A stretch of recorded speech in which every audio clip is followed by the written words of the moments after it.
나이 들고 보니 사는 모습이 다 거기서 거기인 것 같으면서도 또 분명히 차이는 있는 것 같아서 많은 생각이 들더라고요. 이건 일하면서 만난 사이라던가 그냥 주변 지인들 간의 관계라고 해도 해당이 되지만 어릴 적부터 알았던 친구들 사이에서도 꽤 눈에 띄게 보이는 것 같아요. 가끔 난 그 안에서 어느 쪽에 속하는 건지 궁금할 때도 있습니다. 저도 어릴 때는 친구 관계가 제법 왕성했던 사람이에요. 물론 학교를 다닐 때에는 단짝 아니면 무리를 지어 다니면서 우르르 돌아다닐 때도 있었는데요. 저는 많은 숫자보다는 몇 명에게 의지해서 거기에서 관계를 만들어가는 쪽에 익숙했어요. 고등학교 때 만난 친구가 있는데 이 친구랑 꽤 오랜 시간 좋은 사이를 유지했어요. 저에게 있어 유독 잊을 수 없었던 친구이기도 했는데 우리는 집이 가깝다 보니 툭하면 서로의 집에 가서 밥을 먹고 놀기도 했었죠. 저희 부모님은 늘 바쁘셨었고 경제적으로도 그다지 형편이 좋지 않았는데요. 외동아들인 저는 그냥 늘 집에서 혼자 밥을 대충 먹고 시간을 보낼 때가 많았어요. 그런데 이 친구를 만나고 나니 집도 가깝고 늘 가족이 모여서 밥 먹는 분위기라서 자꾸 놀러 가고 싶더라고요. 몇 번 저희 집에 놀러 와서 같이 라면도 끓여 먹던 친구는 저보고 자기네 집 또 가자고 하더군요. 영수야, 우리 집 가서 밥 먹자. 엄마가 또 데려오래. 사실 이때는 남의 집 놀러 가는 게 제일 재미있을 나이잖아요. 그런 게 기대도 됐고 무엇보다도 저는 집밥이 너무 먹고 싶었어요. 저희 부모님은 늘 바쁘시다 보니 밥을 거의 못 챙겨주셨고 함께 먹는 시간도 없었고 용돈만 얼마 주셨거든요. 찬장에는 늘 종류별로 라면이 가득 채워져 있었고 제가 먹을 만한 간단한 반찬으로 김치나 햄 정도만 넣어두셨어요. 물론 밥도 있었지만 이렇게 늘 돌아가면서 먹는 것도 하루 이틀이잖아요. 밥도 물리고 다 지겹고 귀찮고 예민한 나이를 넘어 중요한 시기가 되다 보니 저도 이때 만사 짜증나고 부모님과의 사이도 썩 좋지 않을 때였는데요. 그럴 때 괜히 남의 집 분위기를 한번 경험하고 나니 그 맛을 보고 싶더라고요. 그래서 이때 공부를 한다는 핑계를 삼아 친구 집에 놀러 가게 된 것이었어요. 이 친구 이름이 민철인데 우리 집과 아주 가까운 조그만 연립주택에 살고 있었는데요. 가보니 집 크기나 구조도 거의 비슷한데 그 집 분위기는 정말 너무나 다르더군요. 학교 끝나고 집에 들어가자마자 바로 엄마가 맞아주시는 풍경하며 우리를 보자마자 바로 손 씻고 와라 밥 먹자 하시는데 이게 저는 좀 뭉클했어요. 저희 부모님은 너무 바쁘시다 보니 늘 저녁에 제가 잠들고 나서야 들어오셨고 밥은 당연히 밖에서 해결하신 상태였거든요. 생각해보니 이 무렵 저는 밥에 꽤 집착했던 것 같아 보이는데요. 식욕도 왕성하고 잘 먹을 때인데 물론 부모님이 굶게 하신 건 아니지만 대체로 썩 맛없고 너무 일률적인 라면이나 밥, 김치, 햄만 집에 있다 보니 다 질리고 싫어서 그랬나 봐요. 물론 용돈을 주시면서 분식점이나 어디 가서 사 먹으라고 하시기도 했지만 어디까지나 집 밖에서 먹을 수 있는 거잖아요. 그래서 그런지 이때 친구네 어머니가 챙겨주신 밥이 너무 맛있게 느껴지더라고요. 얼른 손을 씻고 오라고 하셔서 가서 앉았는데 이날만 간 게 아니라 몇 번 갈 때마다 메뉴가 달라지긴 했지만 진짜 항상 정성껏 차려주셨어요. 잘 먹는다며 밥도 금세 또 떠다 주시고 김치찌개랑 같이 먹을 계란 후라이도 또 새로 해주시더라고요. 친구는 저보고 너 이렇게 많이 잘 먹는지 몰랐다고 놀라기도 했는데 그때 친구네 집밥이 너무 맛있게 느껴지긴 했어요. 민철이네 어머니는 이날 김치찌개를 해주셨는데 돼지고기를 아주 듬뿍 넣어서 두부와 양파, 파까지 왕창 넣고 끓여주셨거든요. 거기다가 반찬이 별거 없다고 하시긴 했지만 금세 무쳐냈다는 깻잎 나물이며 1인당 하나씩 주신 달걀 후라이 그리고 달걀을 몇 개씩 삶아내서 한 번에 왕창 만드신 장조림까지 맛이 없는 게 없었어요. 이날 정말 거짓말 안 하고 거의 밥 3공기는 비웠는데요. 저도 스스로 놀랄 지경이었고 일어날 수 없을 정도로 배가 너무 불러서 잠깐 앉아 있었답니다. 뭘 이렇게 맛있게 잘 먹냐? 너 우리 집 아들 해야겠다고 엄마가 엄청 좋아하시는데? 괜히 저도 머쓱해서 머리를 만지작거렸던 것도 기억나고요. 그렇게 잘 먹고 친구 방에 들어가서 놀면서 별말 안 했지만 그 공간이 왜 이렇게 편하게 느껴졌는지 모르겠어요. 그러고 집으로 돌아와 텅 비어 있고 인기척 없는 느낌을 받으면 또 그렇게 처지더라고요. 그리고 이후 우리는 각자 대학을 다른 곳으로 가게 되었기에 조금 멀어지긴 했지만 그래도 종종 학교 다니는 중에 만나서 시간을 보내기도 하고 여지없이 또 민철이네에 가서 밥을 먹고 오기도 했어요. 그러다 이제 저희 부모님 사정으로 이사를 가게 되는 바람에 완전히 멀어지게 된 거죠. 저도 제대하고 시간이 좀 지났고 취업 준비를 하고 있었어요. 그런데 이쯤 만나던 여자친구가 무척 저와 결혼을 하고 싶어 했어요. 저는 이전에도 연애를 몇 번 하긴 했지만 크게 관심이 없었고 나중에도 꼭 결혼이라는 걸 해야 할지 판단이 서지 않았는데 이때 여자친구는 엄청나게 적극적이었어요. 저보다 한 살 어렸는데 왜 그렇게 결혼을 강요했는지 몰라요. 나 얼른 오빠랑 결혼해서 아기도 낳고 함께 살고 싶어. 우리 집에서도 오빠 데려와 보라고 아주 난리야. 그냥 가서 얼굴만 비추고 오면 안 돼? 저도 당시 여자친구가 싫지 않고 좋았기 때문에 이때 그냥 못 이기는 척 따라가서 밥도 얻어먹고 오긴 했는데요. 그때 아버님께서 꽤 저에게 관심을 보이더라고요.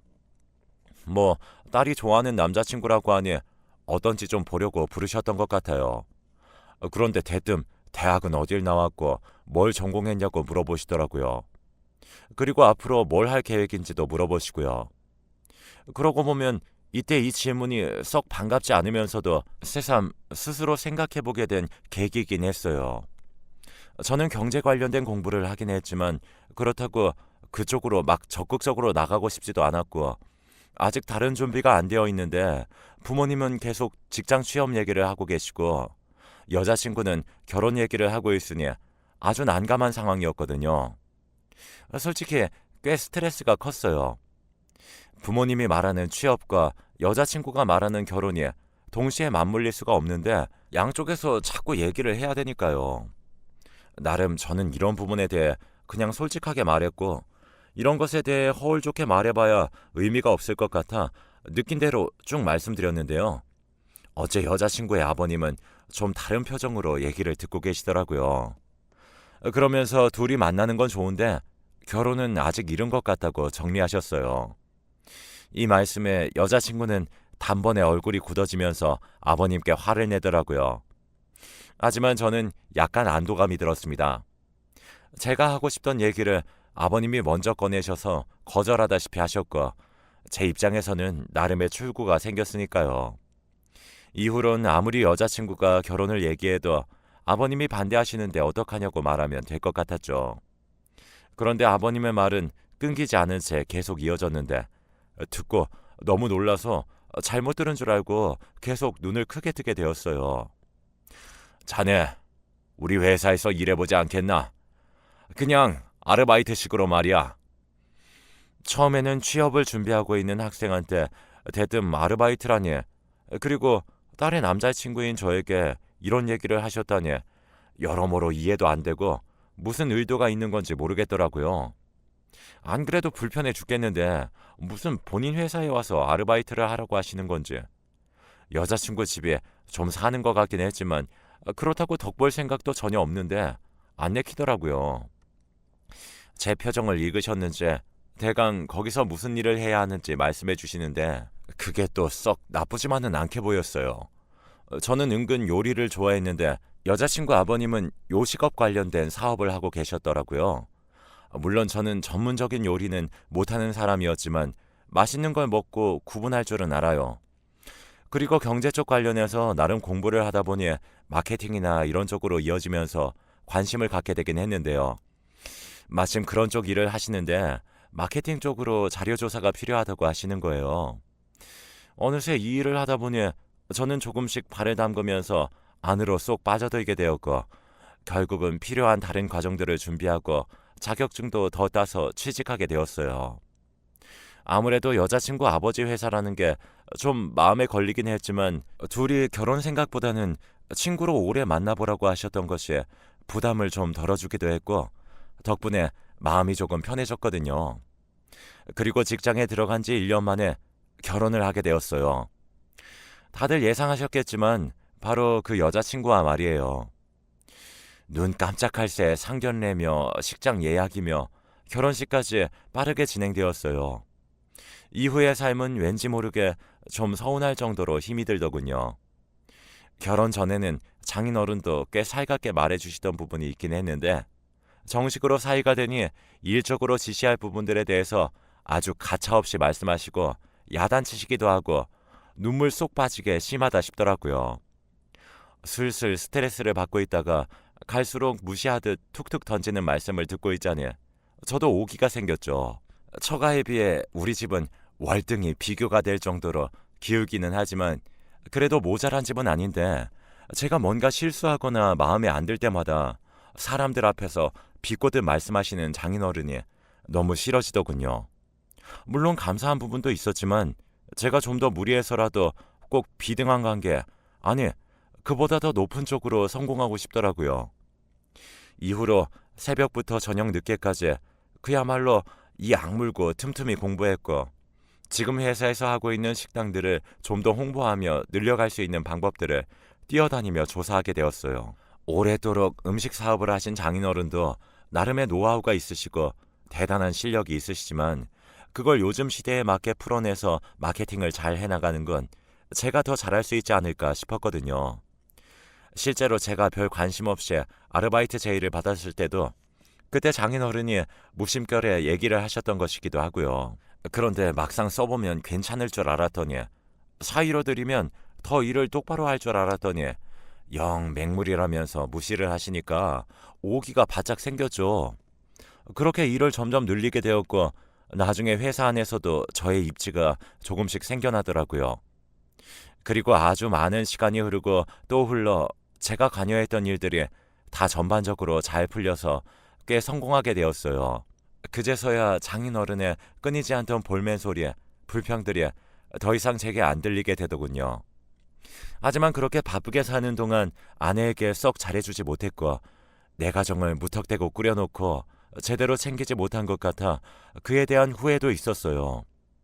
이런 복합적인 감정, 후회들이 밀려와 왜 내 인생은 뭔가 자꾸 누가 정해놓은 것에 끌려가듯 가는 걸까 회의도 들더군요.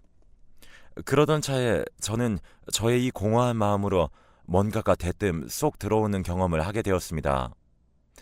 그날도 제가 여기저기 시차를 나가서 좀 알아보다가 출출해서 근처 식당에 들어가서 식당을 하게 되었어요. 어쩌다 보니 점심시간을 훌쩍 넘겨버린지라 얼른 허기를 채울 수 있는 곳이면 좋겠다는 생각으로 들어갔는데요. 평소 한식을 좋아하는 편이라 바로 앞쪽에 웬 작은 국수집이 있어서 들어가게 되었죠. 앉아서 메뉴판을 살펴보고 있는데 나와서 주문받는 사람이 얼굴이 왠지 모르게 낯이 익더군요. 괜히 저도 힐끔 약간 보게 되다가 거의 국물을 다 들이킬 쯤에 확신이 왔어요. 아무리 봐도 제가 아는 얼굴이 맞았고 그쪽도 저를 보는 게 뭔가 알아챈 듯한 느낌이더라고요.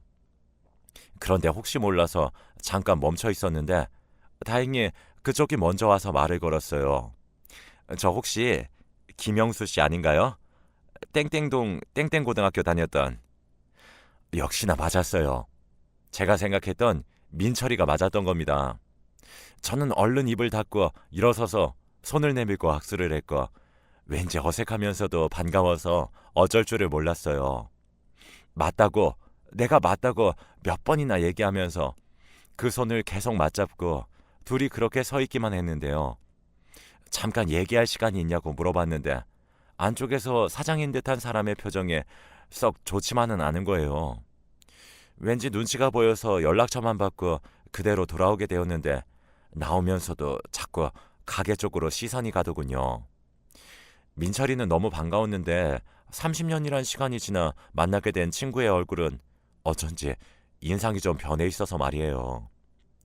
그래도 간만에 이런 보물 같은 발견을 해서 얼마나 좋던지 저도 모르게 차에 앉아 옛 생각에 잠겨 잠깐 있게 됐는데요.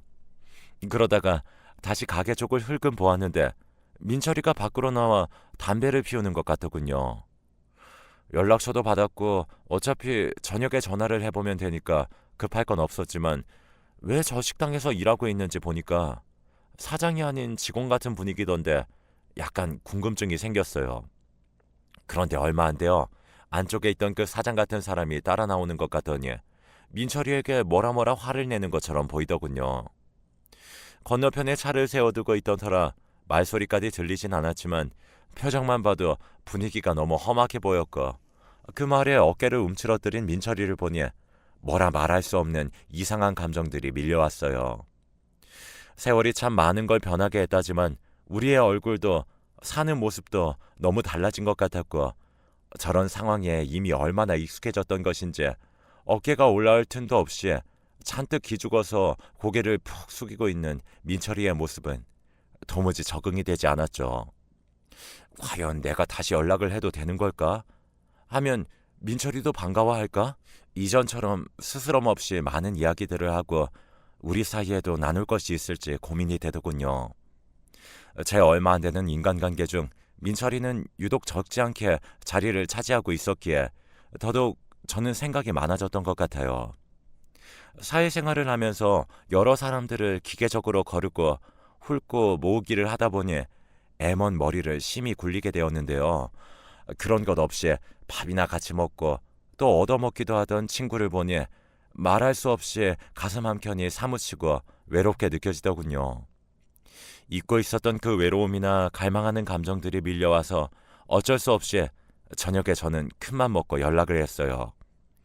낮에 봤던 영수라며 어찌 지내냐고 어색하게 말을 떼었는데 듣고 보니 민철이는 제 예상과는 다르게 무척 반가워해줬어요.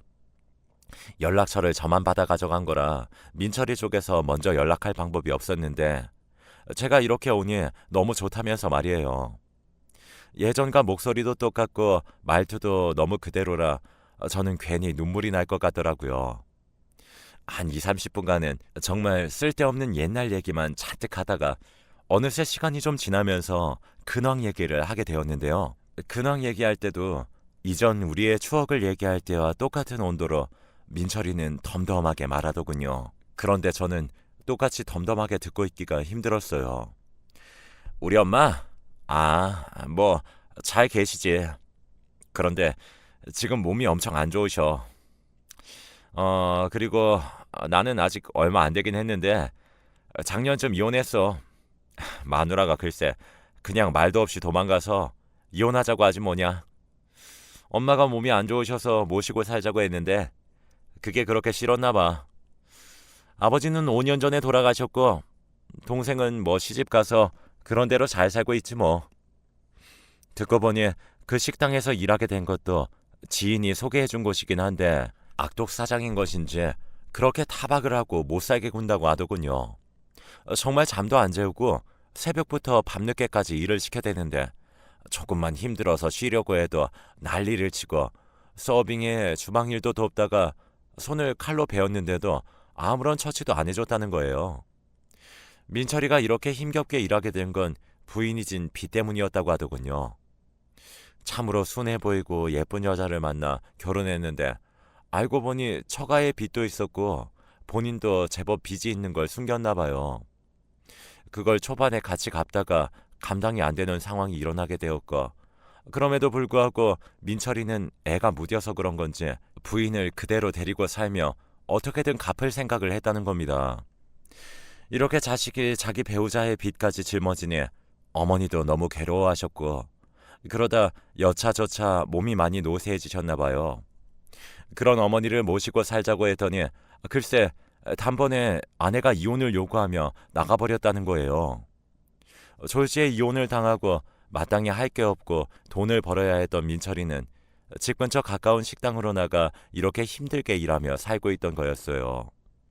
그 한편을 제가 보게 된 것이었고요. 이런 얘기를 그냥 스치듯이 하며 다시 옛날 얘기를 하는데 저는 과거의 일들이 도통 귀에 들어오지 않았습니다. 그 일들을 마음껏 나누고 싶은 마음에 그리움으로 친구에게 연락했던 건데 친구의 현재가 이렇게 힘들다고 하니 집중이 잘 되지 않더라고요. 그날 거의 1시간이 넘는 대화를 하면서도 머릿속에 뭔가 안개가 낀 것 마냥 너무 희뿌였고 마음이 좋지 않아서 전화를 끊은 이후에도 왠지 모를 찝찝함에 잠을 이룰 수가 없었어요. 민철이와 저는 엄청나게 절절한 친구 사이라고 보기엔 약간 애매하고 그냥 어린 시절을 몇 년 같이 나누었고 밥도 먹던 사이였죠. 그런데 제가 나름 그때 기억을 소중히 갖고 있긴 했는지 밥과 관련된 이 사업을 하면서 종종 생각날 때가 있었어요. 그렇게 밀물 썰물처럼 생각이 들어오고 나가기를 이렇게 벌써 수십 년이고 그 생각의 실제 형태를 못 본 것도 30년이 된 거예요. 하지만 막상 이렇게 우연히 마주하게 되어 너무 기쁘고 왠지 모를 설렘도 느끼려다가도 친구의 현재가 너무 고되어 보이고 둘이 동일한 감정으로 옛날 얘기를 할 수 없다는 것이 자꾸 걸리고 불편하더라고요. 사실 그날 근처 시차를 갔던 것도 주변에 뭐 할 만한 게 없나 싶어 나가기도 했고 좀 다른 쪽으로 생각하고 쉬고 싶어서 갔던 것도 있기도 했어요. 그러던 차에 마치 열쇠 마냥 친구를 발견하게 되어 기뻤는데 마음 놓고 그 열쇠에 손을 댈 수 없게 된 것 같은 마음이랄까요? 아무튼 이 알 수 없는 마음을 안고 몇 주간을 지척거리다가 저는 민철이에게 다시 연락하게 되었고 그 식당을 방문하게 되었어요. 전화 통화했을 때처럼 반갑게 맞아주는 민철이를 보니 저도 약간은 설레기도 하고 그러고 앉아 다시 국수를 먹으며 전반적인 분위기나 구조 같은 걸 다시 살펴봤죠. 여전히 그 못된 사장은 민철이를 함부로 불러가면서 손님이 있건 말건 짜증을 부려대고 위생 상태도 썩 좋지 않아 보이더군요. 그냥 그렇게 먹고 말없이 일어나기를 이후로 2번 더 하며 지켜보던 중 저는 나름대로 큰 결심을 하게 되었어요. 그리고 그걸 쭉 진행하게 되었습니다. 한번 결심해서 어느 정도 가닥이 보이고 특별히 큰 손해가 없겠다 싶을 때 저는 가차없이 밀어붙이는 편인데요. 당연히 저의 이익을 위한 행동이었죠.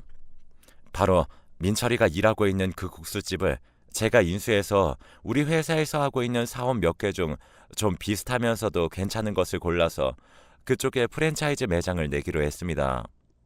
원래 그쪽 동네까지 갈 생각은 없었는데 생각해보니 국수집이나 이 사업이나 면과 관련되어 있었고 메뉴도 비슷하게 하는지라 별 차이 없겠더라고요. 되려 이렇다 싶은 대단한 맛집이 없는 곳에 이렇게 무난한 맛의 매장을 내서 하는 것도 적당히 좋은 흐름이 될 것 같기도 했고요. 잘 되면 건너 또 매장을 내도 되니까 안 되면 그건 또 그때 가서 생각하지 하는 마음으로 일을 벌리게 되었죠. 여전히 이 얘기를 듣고 어찌해야 할지 몰라 당황스러워하던 민철이에게 저는 차분하게 자리를 잡고 설명했어요. 요리는 전혀 할 줄 모르고 이런 것들을 하기 위해 필요한 자금도 없다고만 하길래 당장 필요한 것들은 제가 지원해 주겠다고 했어요.